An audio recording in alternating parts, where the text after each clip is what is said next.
Hai, di sini aku Nur Afifa Isma, NPM 1101042000006. Aku dari Prodi Kebidanan FK Unpad. Nah, di sini ada yang tahu nggak sih aku bakal bahas apa? Iya, bener banget. Jadi di sini aku bakal bahas tanda bahaya kehamilan trimester 2. Pastinya kehamilan itu momen yang membahagiakan untuk semua wanita. Nah, maka dari itu moms harus memastikan kehamilan moms dalam keadaan sehat, lancar, dan tidak ada masalah. Jadi jika ada masalah, moms bisa lebih mewaspadai dan bisa mengatasinya sedini mungkin. Nah, sebelum dilanjut, kira-kira ada yang bisa nebak nggak sih tanda-tanda bahaya kehamilan trimester 2 itu apa aja? Yuk moms, tebak apa aja nih sebelum aku lanjut.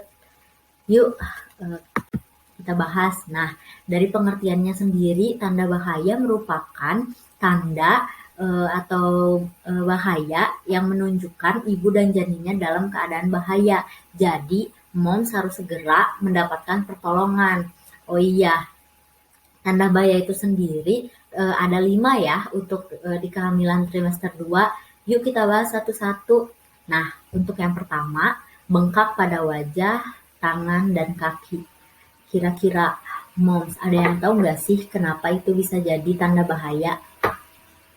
Nah, iya moms, karena jika bengkaknya tidak hilang setelah diistirahatkan, itu dapat mengindikasikan bahwa eh, mengalami ke preeklamsi dalam kehamilan, apalagi jika ada keluhan lain.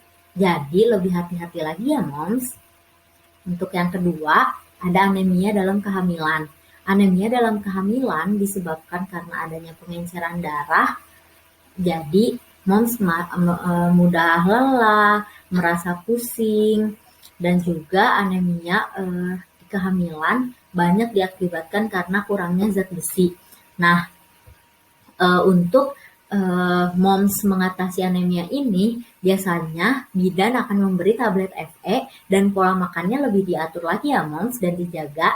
Nah, untuk mengetahui apakah moms mengalami anemia atau tidak dengan cara mengecek darah, jika hasilnya kurang dari 11, itu moms dikatakan anemia. Anemia sendiri juga ada tingkatannya loh.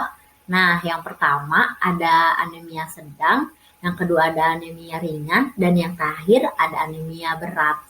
Oke, moms. Jadi, kalau udah tahu gini, harus dijaga lagi ya pola makannya, karena bisa berdampak ke janin loh, karena nanti janinnya bisa kekurangan eh, berat badan lahir rendah. Jadi harus diatasi dari sekarang. Oke. Nah, yang selanjutnya ada demam tinggi. Nah, kenapa ya demam tinggi? Padahal kan di masa pandemi demam tuh memang menjadi gejala COVID-19.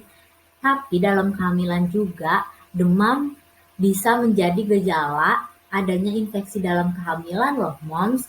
Jadi dikatakan demam jika suhu ibu melebihi 38 derajat Celcius. Nah, kalau misalnya udah demam, cara mengatasinya di rumah bagaimana sih? Ada yang tahu nggak? Nah, iya, bener. Caranya tuh harus istirahat, minum air putih yang banyak, dan juga dikompres, ya moms. Jadi udah tahu ya. Nah, selanjutnya gerakan janin yang berkurang. Nah, biasanya janin yang normal itu 3 kali dalam 1 jam. Jadi jika moms merasa seperti kenapa ya hari ini bayi saya kurang kayak biasanya aktif banget, sekarang berkurang. Moms harus mewaspadai itu ya, apakah memang ada bahaya atau tidak. Nah, biasanya gerakan janin juga lebih terasa jika moms berbaring. Nah, tahu nggak sih moms akibat atau penyebab dari gerakan janin yang berkurang tuh kenapa? Oke, aku kasih tahu nih, karena aktivitas mom yang berlebih dan juga eh, keadaan psikologis yang tidak eh, seperti misalnya moms lagi mengalami masalah yang sangat berat sehingga menjadi pikiran, atau misalnya lagi ada masalah di rumah, di kantor, atau dimanapun itu yang membuat moms kepikiran, nah itu bisa berakibat juga loh sama gerakan janin yang berkurang. Jadi hindari ya moms hal itu agar tidak terjadi apa-apa. Oke, nah yang terakhir ada pecah ketuban dini. Ketuban pecah dini.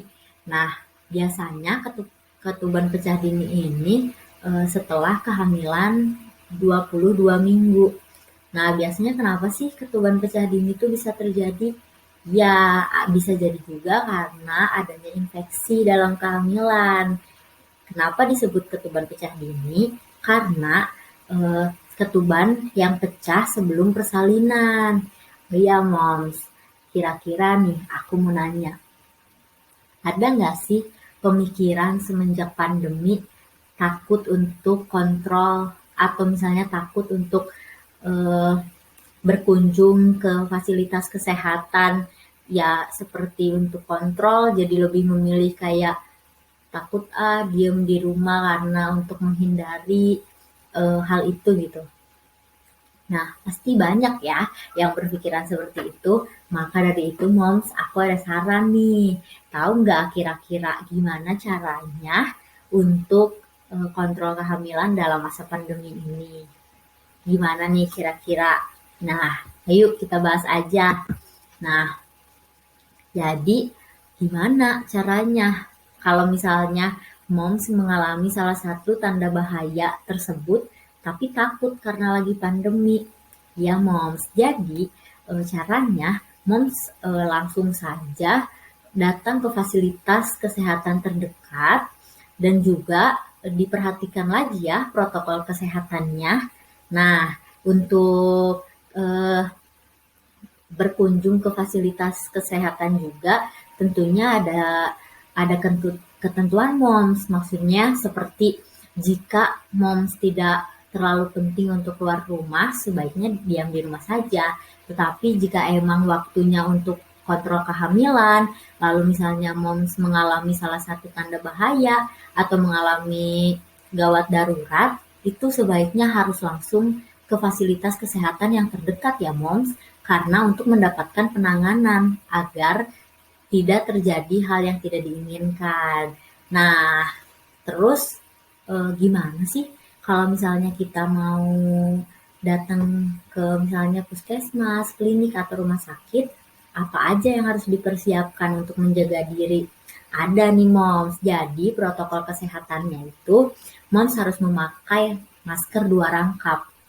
Maksudnya gimana nih 2 rangkap? Iya, jadi bisa jadi pakai masker kain dan masker medis atau masker medis dan masker medis, moms. Jadi harus pakai 2 masker. Lalu selanjutnya harus mencuci tangan secara 7 langkah. Dan jangan lupa selalu bawa hand sanitizer. Jadi jika tidak ada air yang mengalir dan sabun, moms tetap bisa mencuci tangan. Nah, dilarang juga loh moms untuk berjabat tangan di masa pandemi ini tuh sangat eh, dilarang untuk berjabat tangan karena itu bisa menjadi penularan. Nah, lalu moms juga harus berjaga jarak sejauh 2 meter. Jadi jika nanti moms ingin berkunjung ke fasilitas kesehatan, moms harus berjaga jarak dengan pasien yang lain ya. Nah, lalu selanjutnya juga dilarang untuk berkerumun karena itu sangat membahayakan sekali moms untuk penyebarannya. Nah, harus juga membawa disinfektan untuk menyemprot lingkungan sekitar agar lebih terjaga aja. Saran saya untuk dibawa saja moms disinfektannya. Nah, yang terakhir, jika moms sudah berada di rumah dan baru bepergian dari luar, moms harus langsung mandi dan mencuci bajunya langsung ya moms. Jadi aman deh. Nah, jadi kalau udah tahu gini, jangan khawatir lagi ya moms jika ingin keluar rumah untuk kesehatan seperti ke fasilitas kesehatan puskesmas, klinik atau rumah sakit dengan memperhatikan protokol kesehatannya. Nah, jadi setelah udah tahu nih apa aja tanda bahaya dan juga apa aja protokol kesehatan yang harus diterapkan di masa pandemi ini. Apa nih kira-kira yang bakal dilakuin selanjutnya? Apakah masih takut untuk melakukan kontrol kehamilan? Nah, jangan ya moms, karena kontrol kehamilan juga menjadi cara yang terbaik untuk pencegahan agar tidak terjadi tanda bahaya tadi. Loh, kenapa? Iya, karena jika moms kontrol kehamilan akan dideteksi secara dini oleh bidan. Jadi bidan tahu apakah ada masalah pada kehamilannya atau tidak. Oke, moms, segitu saja video dari saya. Eh, saya pamit undur diri. Wassalamualaikum warahmatullahi wabarakatuh. Terima kasih. Dadah.